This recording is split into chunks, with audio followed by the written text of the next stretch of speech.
अस्सलामुअलैकुम वरहमतुल्लाहि वबरकातुहू। आज की वीडियो का टॉपिक है हमारा कि अल्लाह ने इंसान को क्यों पैदा किया है। ये हमारे लिए जानना बहुत ज़रूरी है कि हमें अल्लाह सुब्हान व तआला ने क्यों बनाया है, हमारी तख्लीक का क्या मकसद है, इस दुनिया में हमें क्यों भेजा गया है, क्यों हम जिंदा हैं। कुरान पाक में पारा नंबर 12 सूरह हूद आयत नंबर 7 में अल्लाह ताला फरमाता है वहुवल्लज़ी खलक़स समावाति वल अर्दा फ़ी सित्तति अय्यामिन, और वही तो है जिसने आसमानों और ज़मीन को 6 दिन में बनाया। वकाना अर्शुहु अलल माई, और उस वक्त उसका अर्श पानी पर था। लियब्लुवकुम अय्युकुम अहसनु अमला, तुम्हारे पैदा करने से मकसूद ये है कि वो तुमको आजमाए कि तुम में अमल के लिहाज से कौन बेहतर है। अल्लाह ताला ने इस कायनात में कोई भी चीज़ बेकार नहीं बनाई। अगर हमें किसी चीज़ का ज़ाहिरी मकसद नहीं मालूम तो वो हमारी लाइल्मी है या नज़र की कोताही है, लेकिन इस दुनिया में किसी भी चीज़ को बेकार नहीं बनाया गया। सूरह साद आयत नंबर 27 में अल्लाह ताला फरमाता है वमा खलक़नस समा वल अर्दा वमा बैनहुमा बातिला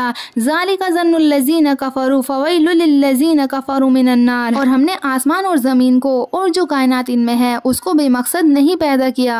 ये उनका गुमान है जो काफिर हैं, सो काफिरों के लिए दोज़ख का अज़ाब है। तो आसमान और ज़मीन का एक मकसद है, ना सिर्फ आसमान और ज़मीन का बल्कि हर चीज़ का जो भी उन दोनों के दरमियान है। अगर एक छोटे से कीड़े की ज़िंदगी का मकसद है तो क्या इंसान की ज़िंदगी का मकसद नहीं होगा। इंसान को ऐसे ही बेकार दुनिया में खेल कूद के लिए बगैर किसी मकसद के पैदा किया गया है। सूरह मोमिनून आयत नंबर 115 में अल्लाह ताला फरमाता है अफा हसिबतुम अन्नमा खलक़नाकुम अबसन व अन्नकुम इलैना ला तुरजऊन, क्या तुम ये ख्याल करते हो कि हमने तुमको बेमकसद पैदा किया है और ये कि तुम हमारी तरफ लौटकर नहीं आओगे।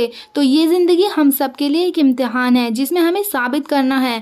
क्या साबित करना है हमें कि क्या हम वो करने में कामयाब हुए हैं जो हमारे रब ने हमसे चाहा कि हम करें, या हम उसमें नाकाम हो गए। और अगर हमने सब कुछ किया और वो ना किया जो वो हमसे चाहता है तो हमारी सारी कोशिशें बेकार हैं। देखो, जो भी इंसान दुनिया में आता है वो दुनिया में जिंदा रहने के लिए, खाने पीने के लिए, अपनी ज़रूरतों को पूरा करने के लिए कुछ ना कुछ करता है, और कुछ लोग ज़रूरतें पूरी होने के बाद भी अपने ऐशो आराम के लिए, दिल को खुश करने के लिए दुनियादारी में उलझ जाते हैं और सारी चीज़ों में इतना मशगूल हो जाते हैं कि वो यही भूल जाते हैं कि उनको बनाया किसने था और वो हमसे क्या चाहता है। मरते दम तक सब कुछ याद रहता है लेकिन वही याद नहीं आता जिसने सब कुछ दिया है।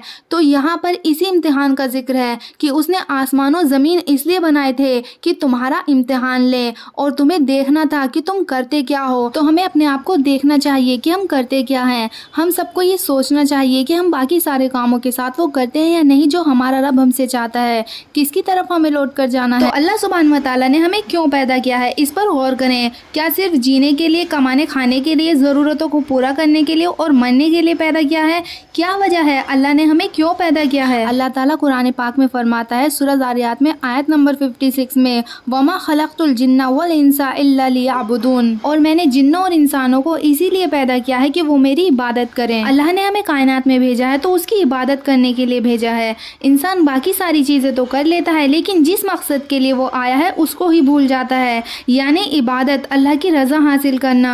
इसलिए हमें बनाया गया है। तो हमारी ज़िंदगी का असली मकसद सिर्फ दुनिया के पीछे भागना नहीं है बल्कि अल्लाह की इबादत करना है, अल्लाह की रज़ा हासिल करना है। नमाज पढ़ना, रोज़ा रखना, जितने भी इबादत के काम है वो सारे करना है, अल्लाह को राज़ी करना है हमें।